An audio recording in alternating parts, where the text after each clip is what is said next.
Hello दोस्तों, आप सभी का स्वागत है मेरे यूट्यूब चैनल में। और आप सभी को टाइटल देखकर पता चल ही गया होगा कि आज हरछठ की पूजा है।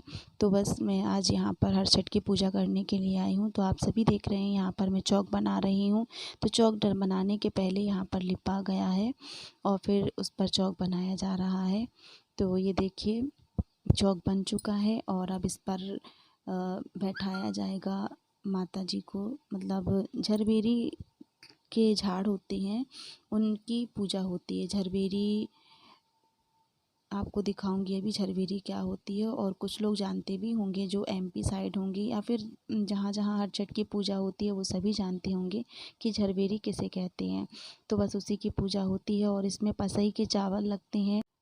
पसई के चावल या देव चावल, उसकी ही खीर बनाई जाती है। ये जो चावल हैं ये पोखर या मतलब छोटी सी झील टाइप में अपने यहाँ पे उगते हैं, वही उन्हीं का इस्तेमाल होता है। और ये देखिए, ये हैं झरबेरी के पेड़ जिसकी हम पूजा करते हैं। तो चलिए फ्रेंड्स, आज की यह जो कथा है हम प्रारंभ करते हैं। इसकी क्या मान्यता है वो भी मैं आपको बताती हूँ। और यह व्रत किस तिथि में किया जाता है वैसा आप लोग जानिए। तो यह व्रत भाद्रपद की कृष्ण पक्ष की षष्ठी के दिन मनाया जाता है और यह पर्व श्री कृष्ण के बड़े भाई बलराम जी के जन्मोत्सव के रूप में मनाया जाता है। तो इस दिन तो हल षष्ठी की निम्न प्रकार से 6 कथाएं हैं, जिससे एक छोटी सी कथा मैं आप सबको बताना चाहूँगी जो कि हम शुरू से हमेशा से सुनते आ रहे हैं। तो चलिए आप लोग भी सुनिए। प्राचीन काल में एक ग्वालन थी जिसका प्रसव काल अत्यंत निकट था और एक ओर वह प्रसव से व्याकुल थी तो दूसरी ओर उसका मन गौरस यानी कि दूध दही बेचने में लगा हुआ था। उसने सोचा, यदि प्रसव हो गया तो गौरस यूं ही पड़ा रह जाएगा। यह सोचकर उसने दूध दही के घड़े सिर पर रखे और बेचने के लिए चल दी। किंतु कुछ देर दूर पहुंचने पर उसे असहनीय पीड़ा हुई और वह झरबेरी की ओट में चली गई और वहां उसने एक बच्चे को जन्म दिया।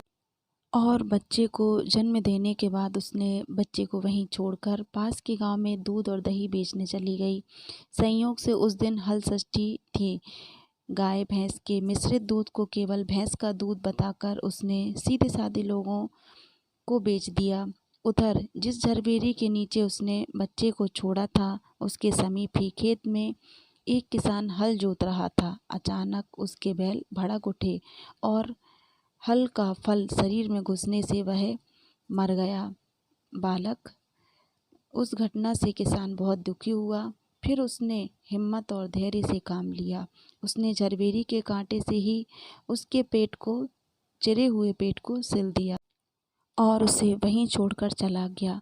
कुछ देर बाद ग्वालिन दूध बेचकर वहां आ पहुंची। बच्चे की ऐसी दशा देखकर उसे समझ में आ गया कि उससे जो गलती हुई है उसे उसके पाप की ही सज़ा मिली है। वह सोचने लगी कि यदि मैंने झूठ बोलकर गाय का दूध ना बेचा होता और गांव की स्त्रियों का धर्म भ्रष्ट ना किया होता तो मेरे बच्चे की यह दशा ना होती। अतः मुझे लौटकर सब बातें गांव वालों को बताकर प्रायश्चित करना चाहिए। ऐसा निश्चय कर वह उस गांव में पहुंची जहां उसने दूध दही बेचा था। वह गली गली घूमकर अपनी करतूत और उसके फलस्वरूप मिले दंड का बखान करने लगी। तब स्त्रियों ने स्वधर्म रक्षार्थ और उस पर रहम खाकर उसे क्षमा कर दिया और आशीर्वाद दिया। बहुत सी स्त्रियों का आशीर्वाद लेकर जब वह पुनः झरबेरी के नीचे पहुंची तो यह देखकर आश्चर्यचकित रह गई कि उसका पुत्र जीवित अवस्था में था।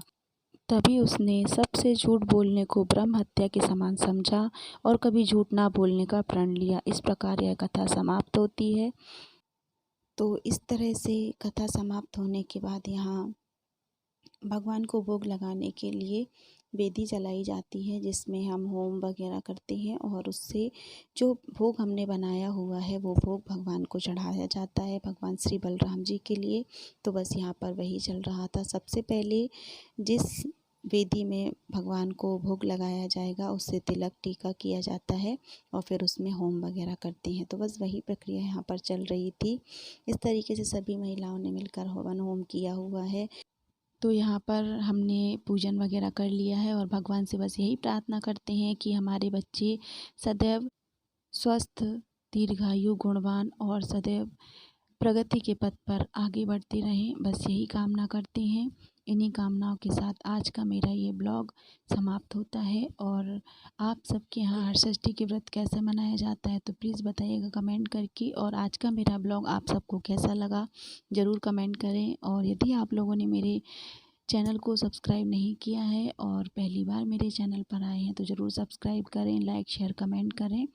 और मिलती हूँ मैं अगली वीडियो में आपको। तब तक के लिए नमस्कार।